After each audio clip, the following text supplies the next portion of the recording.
Hi, this is Elliot Fishman, and welcome back to part 2 on the stomach. And I left off last time saying that gastric cancer, we need to look at its distribution. And when you look at it, it's a pretty smooth distribution throughout the stomach. Antrum, body, and fundus tend to be equal. Diffuse infiltration, like a Linitis plastica, is about 10% of cases. In terms of staging gastric cancer, really it depends on a number of things. Your protocol, how you implement the protocol, and interpretation. So let's look at several things. We need to look at the primary tumor. That's the most important thing, finding the tumor.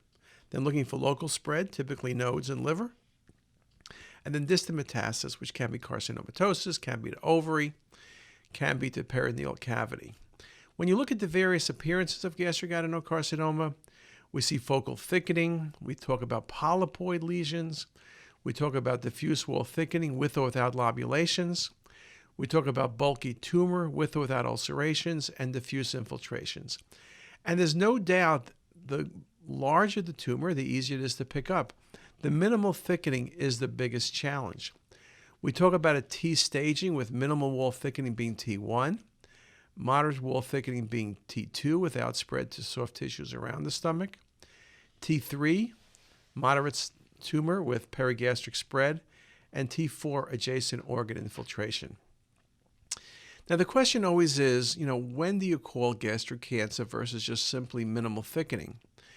A 1 centimeter or greater wall thickness on a distended stomach on CT had a sensitivity of 100%. Downside is the specificity is less than 50%. So you're going to overcall a lot of things. However, when this article looked carefully, if the wall thickening was focal, eccentric, and enhancing, it was almost always going to be a malignancy. Of course, not every case had this. So you look at this case, anterior gastric wall in the region near the antrum, bulky tumor, ulceration, very focal, not very difficult to say that's carcinoma. Or a more impressive case in the mid-body, large bulky tumor, centrally lobulated, ulcerations in the tumor, easy to recognize this as going to be a gastric cancer. You also can see in this case as adenopathy. But let's focus for a moment on the primary tumor. Here it is on a 3D volume rendered view, kind of that infiltrating around the stomach.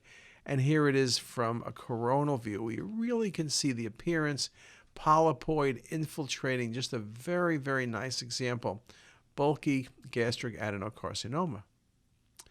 Sometimes it's not that bulky. Here's a good example of infiltration of the stomach, where you can see asymmetry in the gastric wall.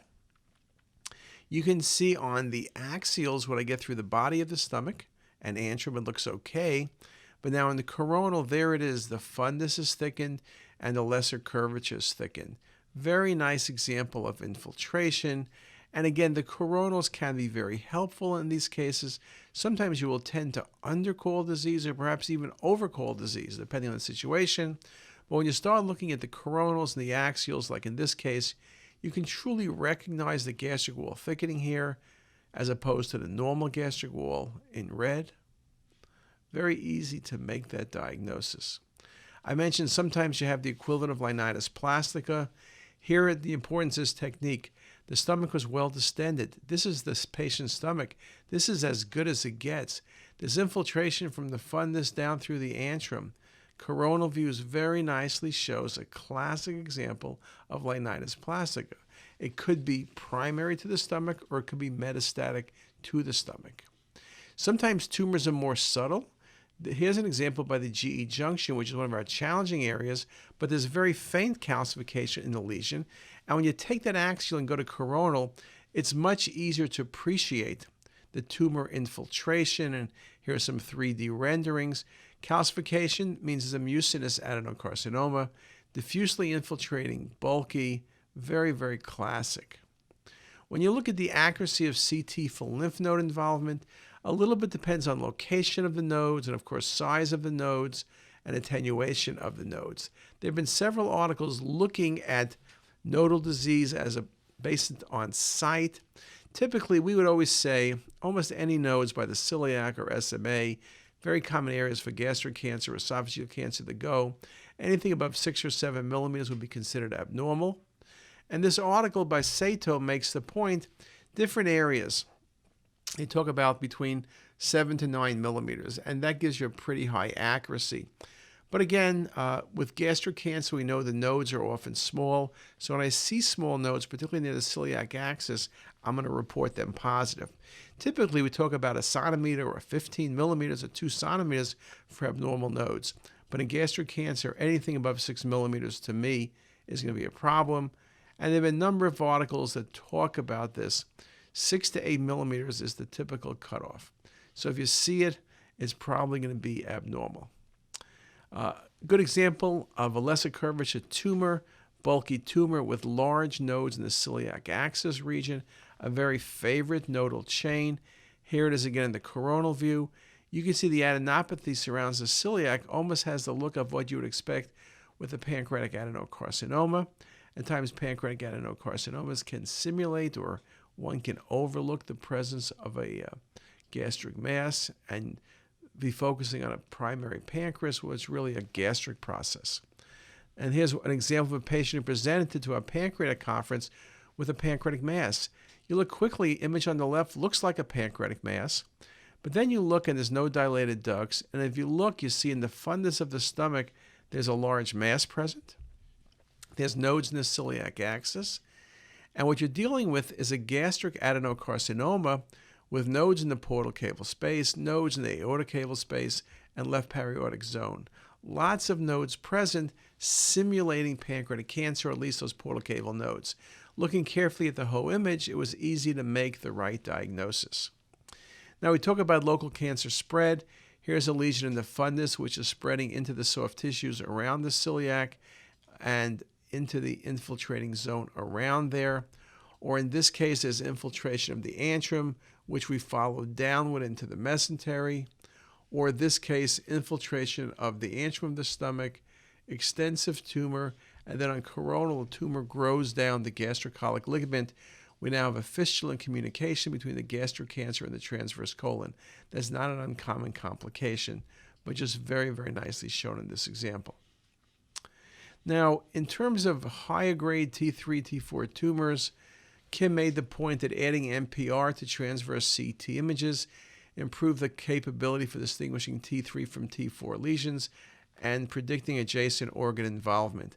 And that's something we know. You need to really look at all of the images. 3D can be helpful, but surely multiplanar, particularly coronal, and often sagittal, can be very valuable. So it's very, very important. Comment by Kim, the preoperative prediction of T4 tumor is of particular importance in determining resectability and the optimal extent of surgery. Researchers in some studies reported that the combined resection of invaded organs increased mortality and morbidity without an overall survival rate. So you do it, so you really need to think about it and look at those zones very carefully. Now, I mentioned before other things we see and look at. We look beyond the stomach and look for ascites.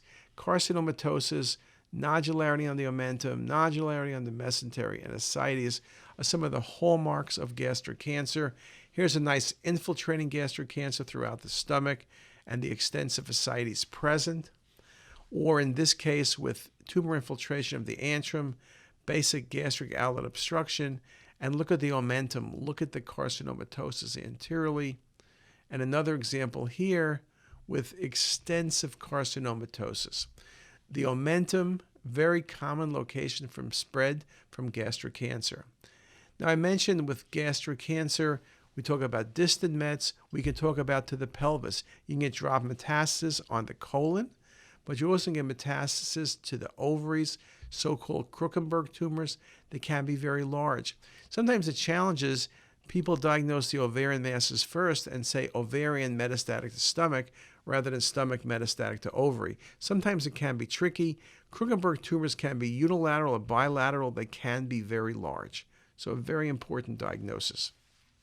Now, in terms of accuracy, for serosal invasion, CT is very good. For looking at the higher grade tumors, CT is very good. There are pitfalls, however. Small flat gastric lesions can be missed. It's hard at times to be certain about the depth of invasion, particularly if someone has had a biopsy. You will overcall it. And then nodal involvement is tricky because we're talking about nodes that are 6 or 7 millimeters as being positive, and we often will think of those nodes outside the gastric cancer scenario as being simply inflammatory nodes. Article by Haberman looking at the role of ultrasound versus CT, and found that CT was of a great advantage short of doing biopsies, better T&M staging. Preoperative CT is indispensable in the evaluation of the presence of distant mets. Therefore, a CT exam focused on the stomach and the upper abdomen, as presented in our study, could probably replace endoscopic ultrasound. An important topic. Yamashita, preoperative evaluation using 3D CTA can provide more accurate information. The fused images from 3D have the potential to reduce intraoperative risk for injuries to key vessels. So I mentioned before how we do 3D, that you can do interluminal imaging. The 3D provides also of its advantages. But now also for preoperative planning, the vascular map, you can see any of the anomalies which can be important. And these vascular anomalies can play an important role in safely facilitating laparoscopic assisted gastrectomy procedures. So again, not only can we use 3D for staging, but when patients are resectable to help plan the surgery. Very important. Okay, that's gastric adenocarcinoma. Let's move on a bit. Let's move to lymphoma. Now, when you think about gastric masses, let me not run ahead of myself. You think about gastric masses, you could think about lymphoma, but just tumors, mets, gastritis, H. pylori are all possibilities. And I do want to make that point that at times the stomach will be definitely abnormal, but we may not be positive as to the etiology. I also want to make the point that once you have a perforation, like from an ulcer, if you had a tumor, the tumor would look higher grade. It would look T3, T4 when it's not. Also, when you have an ulcer without tumor like this, you look at the scan, you say, perhaps I'm missing a small tumor, that perhaps the patient has a small tumor that perforated. So indeed, you want to be very careful. If you see a perforation, look very carefully that you're not missing a tumor, but it would not be unreasonable not to have a tumor present. And you can see very nicely on the oblique views the infiltration, and you can see the stomach very nicely shown in this regard. So a very important thing to think about would be that. Now, if you go from what I would call some of the inflammatory processes, which are just something to make you think about the possibility, and you move over to other gastric tumors, lymphoma is always the one I think about second. The most frequent GI site of malignant lymphoma is indeed the stomach. Most are non-Hodgkin's disease. Gastric Hodgkin's disease accounts for about 9% of all gastric lymphomas. There are many risk factors for GI lymphoma, including celiac disease, HIV, AIDS, ulcerative colitis, Crohn's, and immunosuppression. For example, patients with celiac disease have a 200-fold increased risk of developing intestinal lymphoma, particularly enteropathy-associated T-cell lymphoma. So again, there are certain things that are more likely to give you lymphoma. This article by Cheng, 90% of cases of MALT lymphoma are associated with H. pylori infection. And also goes on to say that clinical symptoms of primary GI lymphoma are nonspecific and include abdominal pain, nausea, vomiting, anorexia, and weight loss, which basically is every tumor and a lot of inflammatory processes. Upper lower GI bleeding is less common with lymphoma than it is with adenocarcinoma, and rarely it can present with obstruction or intussusception. Appearances are varied, like we know from small bowel days. Ulcerating lesions, polypoid masses, diffuse masses, focal wall thickening are some of the common appearances. Polypoid lesions can simulate adenocarcinoma or even a GIST tumor. Diffuse infiltration of the gastric wall can simulate gastritis, can simulate menetriase and Zollinger-Ellison disease, can simulate infectious and inflammatory diseases like TB, but typically it should be recognizable. The linitis plastica appearance is one of the classic findings in CT and in all of radiology. So if we go a little bit closer with lymphoma, polypoid mass, diffuse or focal infiltration, ulcerating lesion, and mucosal abnormalities and nodularity are the key different patterns of disease. The radiographic pattern often reflects the pathology findings, infiltrating type, wall thickening with little enhancement, typically in the 5 centimeter range, diffuse or segmental. And then you can have polypoid lesions, adenopathy, as we commented. When you compare lymphoma versus adenocarcinoma, it used to be a very easy diagnosis because lymphoma was very bulky. Now it's not as bulky. We pick it up earlier, so the findings can overlap. Lymphoma has more adenopathy, typically going beneath the renal hilum. Gastric cancer adenopathy stops at the renal hilum. Lymphoma can extend from stomach into duodenum. The nodes are typically larger than an adenocarcinoma, and perigastric fat planes are more likely to be preserved. With MALT lymphoma or mucosa-associated lymphoid tissue, a common type of lymphoma, it's low grade, classic with H. pylori infection, and wall thickening is the most common appearance. It's interesting, this was a patient who worked with us at Hopkins who I thought had an adenocarcinoma, infiltration of the antrum. This patient did well, but had MALT lymphoma. You can see very nicely the infiltration of the antrum. Very nice example, some of the bulkiness there. Patient has adenopathy as well. This patient will be treated with chemotherapy to shrink this tumor. You can see very nicely the extent of polypoid lesions. Very nice example.